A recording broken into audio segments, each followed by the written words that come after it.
श्री स्वामी समर्थ. आपल्या सर्वांचे माझ्या या यूट्यूब चॅनलवर अगदी मनापासून स्वागत. अगदी थोड्याच दिवसात आपण 2024 या नवीन वर्षात पदार्पण करणार आहोत.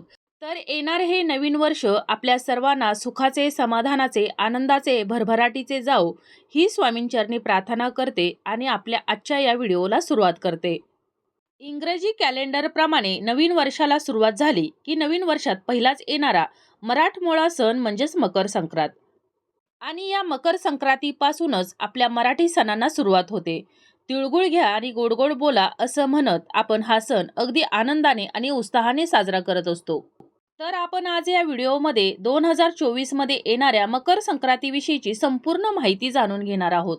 त्यामध्ये संक्रांत कशावरून आले आहे, कोणते वस्त्र परिधान केले आहे, संक्रांतीचे फल, पुण्यकाल, कोणकोणते दाने आपल्याला करायचे आहेत, तसेच कोणती कामं आपल्याला वर्ज्य करायची आहेत याविषयीची संपूर्ण माहिती आपण या व्हिडिओमध्ये जाणून घेणार आहोत. तसेच इतर देखील माहिती आपण जाणून घेण्याचा प्रयत्न करणार आहोत. तर आता ही महत्त्वपूर्ण माहिती जाणून घेण्याकरिता व्हिडिओ शेवटपर्यंत पहा, जेणेकरून संपूर्ण मकर संक्रांतीची माहिती तुमच्यापर्यंत पोहोचेल. त्याचबरोबर चॅनलवर जे नवीन आहे त्यांनी चॅनलला सबस्क्राईब करा, जेणेकरून असेच येणारे आपले नवनवीन माहितीमय आणि भक्तिमय व्हिडिओ तुमच्यापर्यंत पोहोचत राहतील. त्याचबरोबर व्हिडिओ पाहत असताना व्हिडिओला लाईक करायला विसरू नका. आता ही संक्रांत म्हणजे काय, तर सूर्य वर्षाच्या सुरुवातीला मकर राशीमध्ये संक्रमण करतो. याच प्रक्रियेला मकर संक्रांत असं म्हटलं जातं. या सणाच्या आधी रात्र मोठी असते तर दिवस लहान असतो आणि या मकर संक्रांतीच्या सणानंतर दिवस मोठा व रात्र लहान होते आणि हवेतील गारवा कमी होऊन उष्णता वाढायला सुरुवात होते. त्याचबरोबर मकर संक्रांतीचा दुसरा दिवस किंक्रांत म्हणून ओळखला जातो.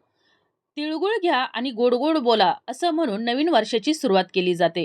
आपल्या मराठी दिनदर्शिकेप्रमाणे तसे 12ही महिने आपण विविध सण साजरे करत असतो. पण इंग्रजी कॅलेंडर प्रमाणे पहिला मराठी महत्त्वाचा सण म्हणून हा मकर संक्रांत सण ओळखण्यात येतो. तर आपल्या हिंदू ज्योतिषशास्त्रानुसार 2024 मध्ये सोमवार 15 जानेवारी 2024 रोजी आपण ही मकर संक्रांत साजरी करणार आहोत. 15 जानेवारी 2024 रोजी दुपारी 2:43 सूर्यदेव धनु राशी सोडून मकर राशीत प्रवेश करणार आहेत. त्यानंतर ज्या दिवशी सूर्यदेव मकर राशीत प्रवेश करतील त्या दिवशी मकर संक्रांत साजरी केली जाणार आहे आणि हिंदू कॅलेंडरनुसार यावेळी मकर संक्रांत आपण सोमवार 15 जानेवारी 2024 रोजी साजरी करणार आहोत. संक्रांतीचे फल रविवार दिनांक 14 जानेवारी 2024 शके 1945 पौष शुक्ल 3 उत्तर रात्री 2:42 सूर्य मकर राशीत प्रवेश करणार आहे. त्याचबरोबर संक्रांतीचा पुण्यकाल सोमवार दिनांक 15 जानेवारी 2024 रोजी सूर्योदयापासून सूर्यास्तापर्यंत म्हणजे सकाळी 7:17 ते सायंकाळी 6:20 असणार आहे. सूर्याचे मकर संक्रमण विशिष्ट कर्णावर होत असल्याने वाहन घोडा असून उपवाहन सिंह आहे. त्याचबरोबर तिनं काळी वस्त्र परिधान केली असून हातामध्ये शस्त्र म्हणून भाला आहे. तसेच तिनं हळदीचा टिळा लावलेला आहे. वयाने वृद्ध असून ती बसलेली आहे. वासाकरिता तिने दुर्वा घेतलेले आहेत. पितरांना भक्षण करीत आहे. जातीने ती ब्राह्मण आहे. त्याचबरोबर भूषणार्थ तिनं सोने धारण केलेले आहे. तसेच वार नाव घोरा व नक्षत्र नाव महोदरी आहे व एकूण सामुदाय मुहूर्त 15 आहेत. ती उत्तरेकडून दक्षिणेकडे जात आहे व ती नैऋत्य दिशेस पाहत आहे. संक्रांतीचे फल, संक्रांतीने ज्या वस्तू परिधान केलेल्या आहेत तर त्या सर्व वस्तू महाग होणार आहेत.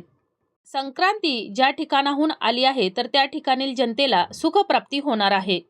संक्रांतीच्या पर्वकालात द्यायचे दान: नवे भांडे, गाईला घास, अन्न, तिलपात्र, गूळ, तीळ, सोने, भूमी, गाय, वस्त्र, घोडा इत्यादी यथाशक्ती दान करायचं आहे. संक्रांतीमध्ये वर्ज्य कामे: दात घासणे, कठोर बोलणे, वृक्ष गवत तोडणे, गाई म्हशींची धार काढणे व कामविषयक सेवन इत्यादी कामे करू नयेत. तर अशा प्रकारे आज आपण 2024 मध्ये येणाऱ्या मकर संक्रांतीविषयीची संपूर्ण महत्त्वपूर्ण माहिती जाणून घेतलेली आहे. संक्रांत कशावर बसली आहे, कुठल्या दिशेस जात आहे, वाहन व शस्त्र कोणते आहे, पुण्यकाल व फल, दान काय द्यायचं आहे, वर्ज्य कोणती कामं करायची आहेत, त्याचबरोबर इतर देखील महत्त्वपूर्ण माहिती अगदी थोडक्यात जाणून घेण्याचा प्रयत्न केलेला आहे. तर तुम्हाला ही माहिती कशी वाटली हे कमेंट करून जरूर कळवा. माहिती आवडली असेल तर व्हिडिओला लाईक करा, चॅनलला सबस्क्राईब करा आणि हा व्हिडिओ जास्तीत जास्त शेअर करा, जेणेकरून ही महत्त्वपूर्ण माहिती सर्वांजवळ पोहोचेल आणि याची पुण्यप्राप्ती तुम्हालाच होईल. लवकरच भेटू अशाच एका नवीन माहितीमय आणि भक्तिमय व्हिडिओसोबत. तोपर्यंत धन्यवाद.